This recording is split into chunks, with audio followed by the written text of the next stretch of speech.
Baka hindi nyo pa nagawa ito sa pork chop guys. Ayan, isi-share ko po sa inyo paano ko to niluto. Baka magkaroon pa po kayo ng idea. Pwede rin pambaon sa mga chikiting. Ang lahat mo ng sangkap natin, ilalagay ko na dito sa screen.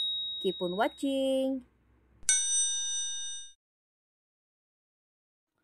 Mayroon tayo ditong 4 na pirasong pork chop. Yung pork chop po na gamit ko yung may buto. Ayan guys, bago natin iprito ay lalagyan ko muna siya ng mga asin at saka paminta. Ayan, ibubudbud lang natin. Tansya-tansya lang po yung ginawa ko. Konting asin lang po yung ilagay natin para hindi siya masyadong maalat. Kaya 4 na piraso lang yung niluto natin guys. Dahil pambaon lang po ng anak ko sa school.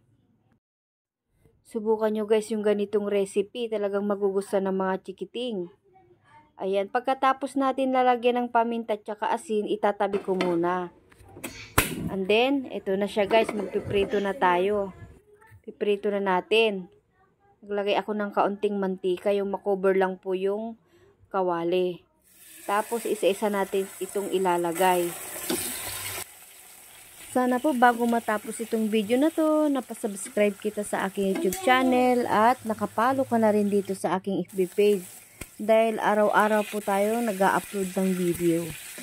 Ayan, baliktarin na rin natin. Pagkatapos, hanguin po natin ito. Itong ating pinagprituhan, hindi ko napapalitan guys. Dito rin po tayo maggigisa. Kumbaga wala tayong gagamiting bawang sibuyas. Ilalagay ko na po yung toyo. Naglagay po tayo ng oyster sauce. Tapos i-mix natin. And then naglagay din po tayo ng ketchup. Napakadali lang po ang recipe na to guys. Napakasimple lang.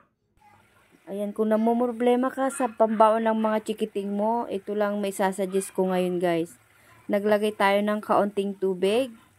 Tapos hintayin natin ito hanggang sa lumapot na siya. Tapos ilalagay na natin yung mga pork chop na pinirito natin. So and guys, may masarap na baon na yung mga chikiting pag ganito lang kasimple at napakadaling lutuin. So yun po, maraming pong salamat sa inyong panonood. Sana gustuhan nyo muli itong ating video. Papalo ako sa aking FB page at sa aking YouTube channel. James Cooking din po. Ayan, gupit-gupitin ko lang para madali na lang kainin ng anak ko kasi pambaon niya na rin po ito. Hanggang sa muli guys. Maraming pong salamat. Bye!